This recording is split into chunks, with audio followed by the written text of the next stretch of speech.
Which brings us to the next thing with the coonery in the history of music and how coonering began. Self-accountability.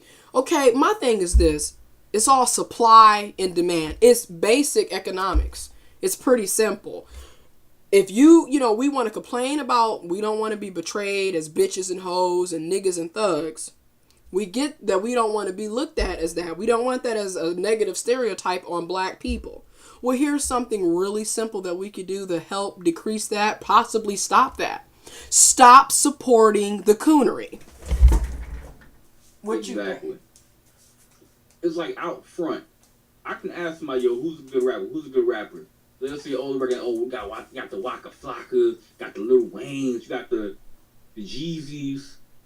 All these motherfuckers. You won't hear rappers like Common, Immortal Technique, or rappers like them come up once. That's because a lot of people don't want to hear what they got to say, even if it's good. They want to hear the ignorant shit. Exactly. So you can't complain about ignorance going on when that's what you're trying to listen to and trying to support. Exactly. And back to what we said earlier. With Immortal Technique and Common and Talib Kweli and even a lot of underground rappers, Big Crit. A lot of these people, when they rap, I'll hear people say, well, they're not rhyming. Well, that's just it. Rap really never was about rhyming. It was about getting a story across, getting a point across. Not just hearing somebody say, hip, hop, shake my ass all day. That's right, bitch, I'm getting paid. Like, that's all y'all want to hear. That's not even talking about anything. That's the difference between Immortal Technique and Lil Wayne. Immortal Technique actually has lyrical content. He's talking about first world problems. You know what I mean? Issues that we all are dealing with. Not sitting up here talking about how I'm smoking weed and drinking promethazine and skateboarding. But then at the same time, I'm skateboarding, but yet I'm a thug, yet I'm wearing Uggs and skinny jeans. I'm just saying. Yeah, you motherfucker went from a Crip to a Blood. You back and forth. That's how you a crack baby. It's obvious. And you're on drugs, and it's polluted your brain cells because you can't even keep up with the lies you're saying. And I don't know why. I mean, really, when you listen to Lil Wayne, 1 minute, he's all about kill him, kill him, kill him. Next minute, he's skateboarding and wearing green Uggs and leopard leggings. Come on. Exactly. Fucking pink skinny jeans or leggings, whatever the fuck them shit is. Okay. And then, but that's just it. Self-accountability. Stop sitting up here buying the bullshit. You don't have to listen to the music. You don't have to buy the CDs, the singles, the MP3s. You don't have to purchase anything that them ignorant artists and rappers and singers make. You don't have to buy it. Exactly. That's just it. Go on. You have to change what you're listening to. If you ain't changing shit, you're gonna keep hearing the same shit over and over again. Like I was saying before, groups like Public Enemy, they might not have had the catchiest lyrics or the flyest lyrics, but they had a message. They had a point. What's the point in a lot of this music that you're hearing today? Bullshit. Exactly. The very core of it is probably get drunk, have random sex, do drugs, be a gangster, be a hoe. You complain later or say YOLO. Exactly.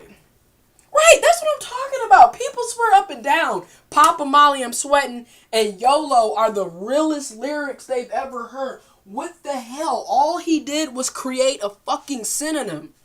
Exactly. Damn. Wow. YOLO. He was being amazed by stupid shit. I mean, really, when you really take it all away, y'all, he didn't do shit. That's just... It's like people don't see the fucking difference. People like Drake and Wayne and Ross, they're rich. You're not. They can afford to do stupid shit. Oh my God. Day. Thank you. Which brings me to this. Thank you for bringing that in, sir. That is a great point. We're going to transition now. Let's talk about that. See, what y'all don't understand is that's television. This is real life.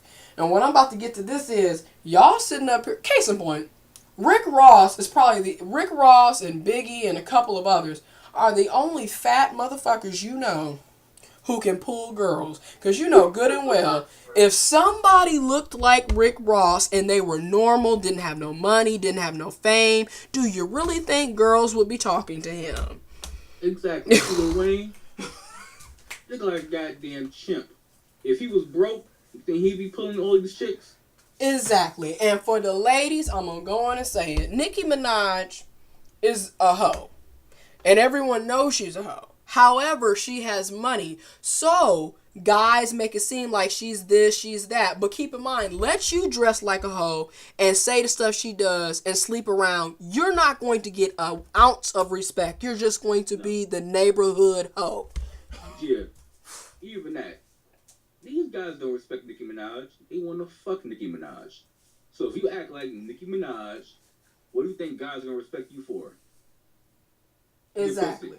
And it's so sad because these children are being brainwashed. She's sitting up here. She made a damn song called Itty Bitty Piggy where towards the end, all she was saying is, I'm a bad bitch. I'm a bad bitch. And that's where all this bad bitch came in. And then also with Yo Gotti, is you a 5-star bitch? I mean, just listen to the bullshit that you listen to and that you think is okay. Yeah, that shit remind me of some shit Chris Rock said a while back. It's like, some of these films listen to the most fucking degrading songs ever and give it a pass because they feel like these artists aren't talking about them. They're talking about you. Exactly. That once again goes back to the desensitizing. You know, you're no longer a man or a woman. You're just a bitch and you're just a nigga. That's what you are. And that's why it's so easy for us to treat each other like shit because we don't view each other as other humans. Exactly. You know, you're just that. You're basically a commodity. You know, I can fuck you, I can beat you, I can use you, and when I'm done, I can expose you. I don't need you. Exactly. You're like a fucking mental slave. Okay, pretty much. Because, I mean, I'm going to keep going deeper. You know, I have some respect for Beyonce, but at the other side, I don't. And what I'm getting to this is case in point. Any other female dresses half naked like she does, she's going to be labeled a hoe. Just like if Jay-Z didn't have the money and didn't have the fame, do you really think people would be talking to him? That's just the problem. Y'all sit up here and look at television and think this is real. No. Exactly. These niggas are ugly as hell. Wouldn't get a time of day by any female hardly. I mean, there's always somebody out there, but let's be honest. Do you really... That's another thing. The video. These are paid video vixens. They're paid to act like they care or have an interest in the video. You stupid as hell. Exactly. Shit. Do you really think motherfuckers like that Lil Wayne, if they weren't rich, they'd put some of these hot ass video vixens? Hell no. Damn. That's why you have a lot of these do with these false senses of entitlement today. Exactly. They think, I look like Lil Wayne, so I can get that chick. No, idiot.